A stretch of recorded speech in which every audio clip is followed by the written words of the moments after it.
Mein Name ist Bernie Schlott. Ich habe sogar einen Künstlernamen, der ist Bernie the Irish. Den habe ich seit 1988. Ich habe das veröffentlicht auf verschiedenen CDs und habe auch ein Buch veröffentlicht unter diesem Namen. Ich arbeite in einem Heim mit verschiedenen Bewohnern. Das ist ein Mischkonzept, das ist eine soziale Einrichtung, wo wir geistig Behinderte betreuen, Menschen mit Drogenproblemen, Drogen-Background. Ich habe schon sehr früh begonnen zu fotografieren. Mein Papa, der hat mich schon mit 9-jährig gelernt, mit einer sehr, sehr alten Kamera zu fotografieren. Eine alte Praktika mit Zeiss-Optik, die ist 70 Jahre alt. Und ich habe dort die Leidenschaft entdeckt, ungewöhnliche Dinge zu fotografieren, auch Gewöhnliches ungewöhnlich darzustellen.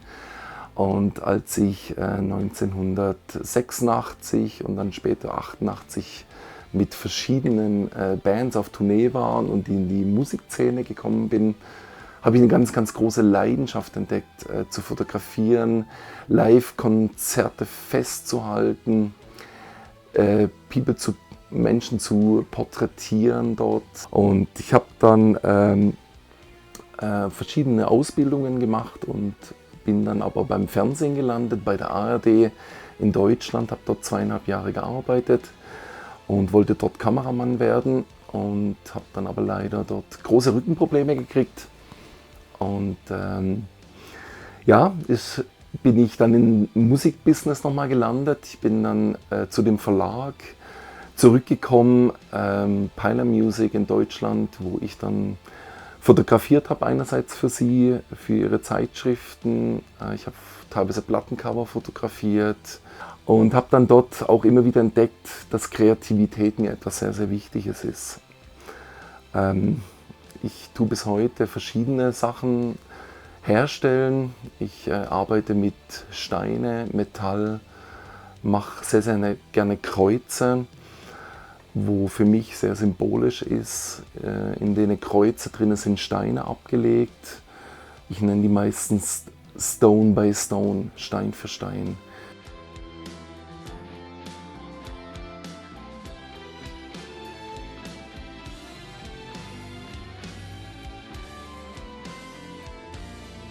Ich darf auch Texte schreiben. Ich bin im Buch von Michael Stahl, Wahrhaft frei, erschienen. Das ist ein Werk, wo letztes Jahr erschienen ist, wo verschiedene Menschen aus ihrem Leben berichten und ich bin da einer davon. Ich konstruiere auch Lampen, verschiedene Formen. Auch hier arbeite ich mit Stein, mit Holz, Metall und versuche dort auch immer eine Symbolik hinzubekommen, was das mit meinem Glauben an Jesus Christus zu tun hat, mit der Gnade, die ich erlebt habe. Und auch mit der Freiheit, die ich durch ihn erhalten habe.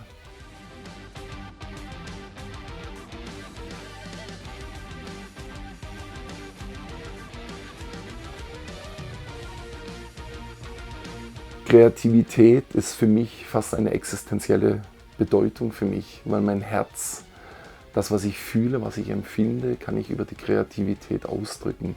Und das ist eigentlich der Hauptgrund, warum ich das mache. Und sicherlich auch noch, dass ich merke, ich kann Gott damit ehren. Also ich kann meinem Jesus Christus die Ehre geben, der alles in meinem Leben ist. Was hat das Album A Tale of Challenging Hope Bedeutung für mich? Ich habe Bennu kennengelernt, näher kennengelernt dieses Jahr. Wir haben Freundschaft geschlossen. Unsere Herzen haben sich gespürt und ich habe schon, als er mir erzählt hatte von diesem Album, eine unglaubliche Freude gespürt bei ihm, wie er beschenkt worden ist von Jesus Christus über diese Lieder, über dieses Konzept. Als ich dann das Plattencover gesehen hatte,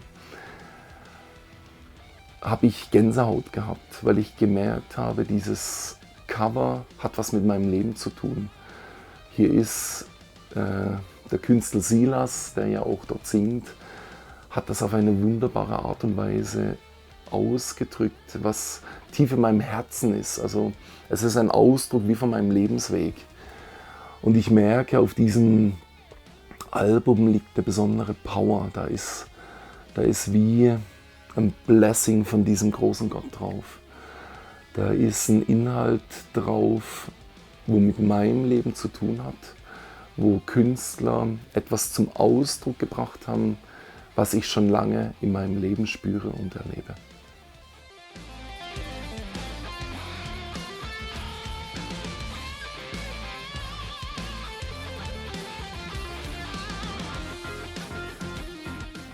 Was bedeutet der Song Free für mich? In diesem Lied kommt eigentlich alles zum Ausdruck, was ich mein Leben lang gesucht habe. Ich war immer ein sehr, sehr freiheitssuchender Mensch. Ich habe bei einer Schweizer Autorin gelebt, ich habe dort Freiheit gesucht. Ich habe beim Fernsehen die Freiheit gesucht. Ich habe auf einer Insel in der Nordsee, auf der ich gelebt habe, die Freiheit gesucht. Und ich habe sie nicht gefunden.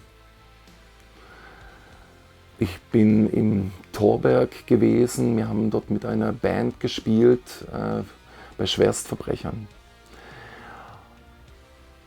Als ein Häftling unter ca. 100 Häftlingen während einem Gospelsong aufgestanden ist und mitgesungen hatte, spürte ich dort eine Freiheit, die ich dort selber noch nicht erlebt hatte.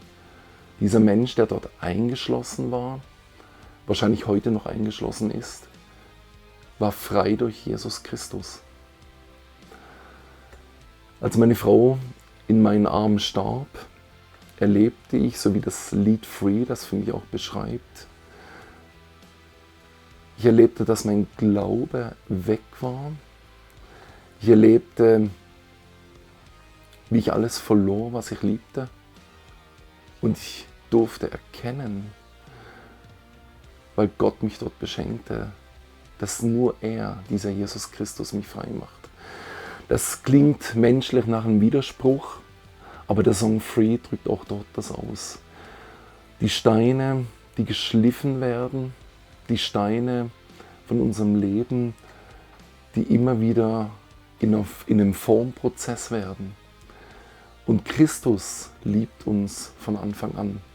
Dieser Jesus Christus hat mich schon geliebt, als ich ein ganz, ganz kantiger, eckiger Stein war und heute auch noch bin.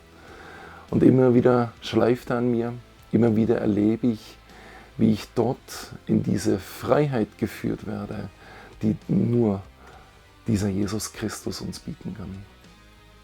Wir leben in einer Zeit, wo wir rein vom Äußerlichen her in eine Unfreiheit geführt werden. Wir leben in einer Zeit des Misstrauens. Wir leben in einer Zeit der Angst.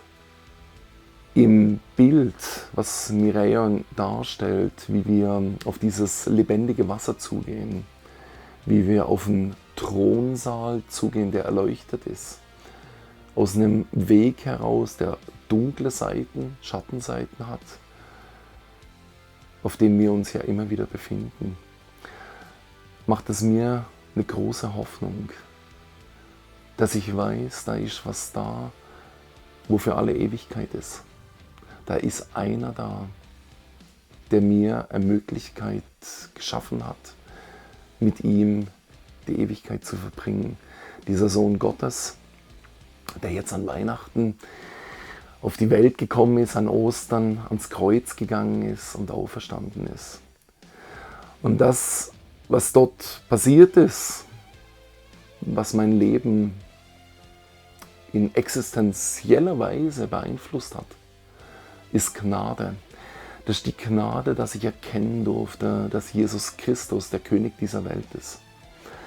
Es ist eine Gnade, dass ich leben darf, dass ich noch da bin und auch von diesem Christus erzählen darf. Folge deinem Herzen, was da drin ist. Mach was Eigenes. Sei mutig. Und lass dich nicht beirren von anderen. Und lass dich nicht beirren, wenn es Niederschläge gibt und Tiefschläge und Zweifel. Das gehört dazu. Lass dich inspirieren vom Zweifel. Nimm ihn mit. Lass aus dem was Neues entstehen. Als meine Frau in meinen Armen starb, 1996, erlebte ich die dunkelsten Stunden meines Lebens. Und gleichzeitig erlebte ich, wie dieser treue Gott mir zur Seite steht. Und davon erzähle ich in meinem Leben, weil das ist das, was wichtig ist. Und das wünsche ich uns allen, dass wir das erkennen dürfen, in was für ein Licht wir hineingehen und was für ein Licht seiner Liebe unser Herz berühren will.